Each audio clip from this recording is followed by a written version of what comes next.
This is a reading from Amy Petrie Shaw. These are our dads. We recognize and honor today every dad who has stood as their child shouted at them in anger or frustration. Every dad who tried to understand their child's clothing choices, new hairdos, or new tattoos. Every dad who suddenly realized their child must be right and was willing to listen. And every dad who honestly believed that they were making the best choices that they could. We honor every dad who screwed it up, got it wrong, tried again, and got it right, and often went from being the dumbest soul alive to the pinnacle of brilliance and back again in one day, according to his children. These are our dads. We honor and recognize today all those who taught us what they knew and forgave us when we got it wrong. Those who wanted to teach us but left too soon, or simply did not know how to teach at all. Those who walked us to the bathroom in the dark, and to those who turned on the lights and waited up for us to come back on our own. Those who let us break the binoculars and steal their shirts, and those who taught us why it was wrong to break and to steal. These are our dads. We recognize and honor today all of the men who taught us what it meant to be honest, even when it was embarrassing to tell the truth and admit to our faults, to be human. We recognize to those fathers who could not teach us these things because they did not know themselves, but who hoped and prayed that we would do better than they ever did. These are our dads. Today we recognize and honor all of the men who have been there or try to be there, no matter what. Those who have remained calm in a crisis and those who could not remain calm but did not run away. Those who did run away but came back again, and those who never came back but always wished it could have been different. These are our dads, rich and poor, tall or short, slender as a pole or round as a basketball. They are the men who helped to raise us and those who formed us through their actions and their lack of actions. They are our dads, birth fathers and adoptive fathers, stepfathers, foster dads, fathers who have no children themselves but stepped up to help raise a child of a neighbor or of a friend, grandfathers and uncles, single moms who have learned to go beyond what motherhood has told them they should, trans dads who have given birth, trans dads who haven't, queer dads and gay dads and female partners willing to take on the role. They are our dads. Through love and hatred, joy and tears, addiction, mental health issues, perfect health, sickness, aging, wealth and poverty, absence and presence. They are our dads. They are because of us. We are because of them. They are our dads. Thank you.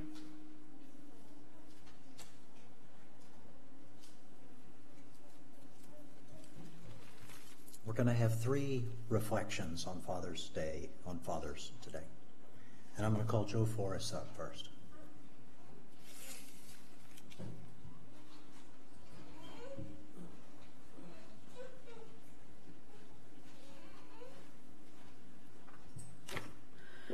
Good morning and happy Father's Day to all of you out there, fathers, mothers, who are pulling double duty. I was asked to speak a little bit about what Father's Day is. I want to say a little bit about my own father, whom I love and appreciate today. I am who I am because as an adult, I realized all the sacrifices that he made for us. He was gone, work a lot. So Mom was the one at home being the caretaker and doing everything, all the soccer practices and, running us everywhere we needed to be. And I really didn't like that about my father, that he did what he had to do, but, he was still there, but not there. And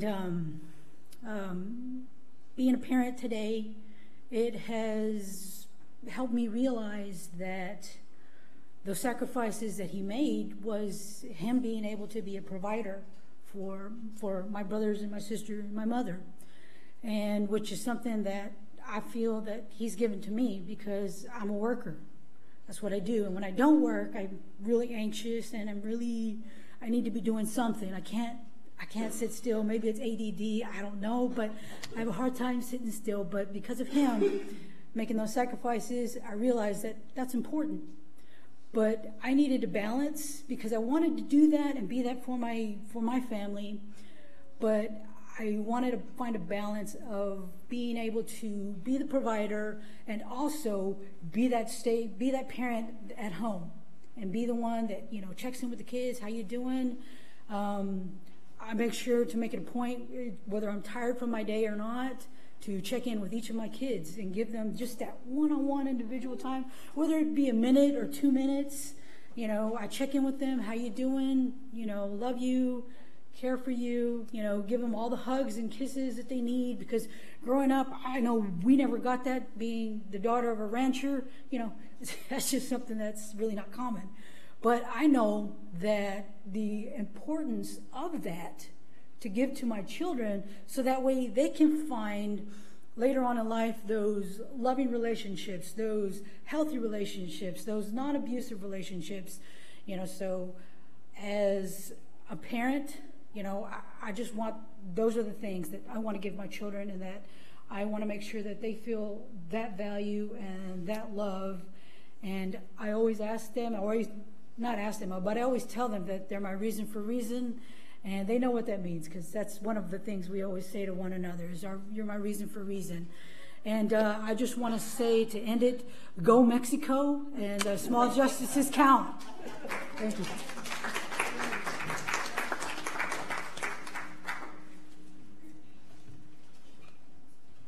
And now please welcome Joe Rincon.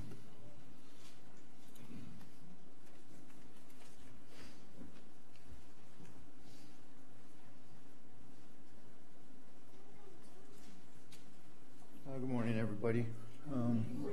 I just want to say technology is a big competition of mine right now. Having 4 kids and trying to compete against that computer and that and all that other technology out there. But it also is good. I mean, I've heard several people find their fathers through Ancestry.com. So, but it's also a father's role in the family to have spiritual beliefs and guide your children that way. That way they're not lost in the future and they're not stuck without any kind of belief. It's a beautiful thing to have kids. There's something new every day.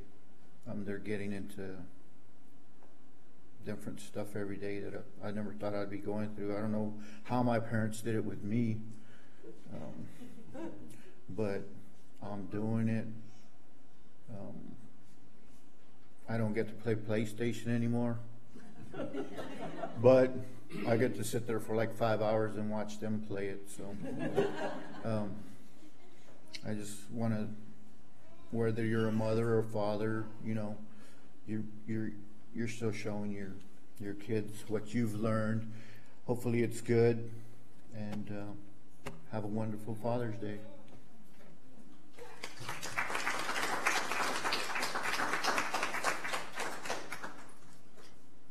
I guess we could have had 4 speakers today if I knew anybody else named Joe. It just worked out that way. I'm number 3. I tried to write something funny a la Dave Barry. It didn't happen. It went quite the opposite direction. And I'm certain there's no way I can get through this without bawling, so I apologize beforehand, please. Men start out clueless. No concept of how romantic relationships work. We hope for some woman somewhere, somehow, to like us. And when one does, we're delighted and a little shocked. We might even feel a little sorry for them. And we fall in love, and before you know it, you're getting married, and it seems like we're just a small and rather insignificant detail in the whole process for which we have basically no concept. But she does. She spent countless hours planning and fantasizing and reading magazines, and all of her girlfriends have, and all of the female relatives, and together this immense knowledge of the process, and it begins. And then a pregnancy occurs. And we are surprised by I hope I can get through this. And we are surprised by the momentum accelerating and the body changes occurring and the hormones that rage. And like Robin Williams said, the only safe thing to do is to open the front door just a crack and throw in a quart or so of Haagen-Dazs. And then you can come in, she's sitting in the corner like Renfield, eating out of the container with her hands.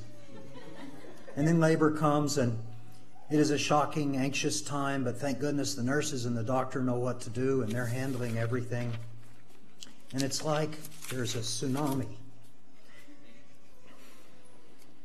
And it's coming at you, and you cannot fight it. So you try to surf with it, and you try not to get drowned or dashed on the rocks. And you look at your dad or your father-in-law, and somehow they're calm, and it seems they've got this figured out. And it's all okay, and you gain some strength from them, and you can hold on a while yet.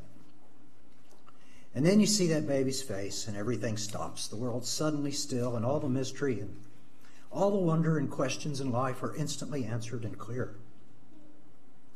We know that's what it's all about. There never has been a baby more perfect and beautiful. And our wives are now sacred energies of joy, and this energy of life just flows palpably around us and through us, and we are in awe of the sacred power that we're now a part of. And we did this. We helped make this child, this beautiful baby. And this is this child that is obviously the greatest achievement of man and the answer of all the problems that have been waiting for an answer. And the doctors are doing stuff, and you don't really want to know just what, so you're glad they send you off to the nursery where you just stand at the window and stare at your baby, and she is perfect. You could stand there and look at her for hours. Later on, you go home, and she's yours, and thank God your wife knows what to do, because this baby's so tiny and fragile, and you're a big clumsy oaf, and you probably would do something stupid or careless. So you could just watch her for hours.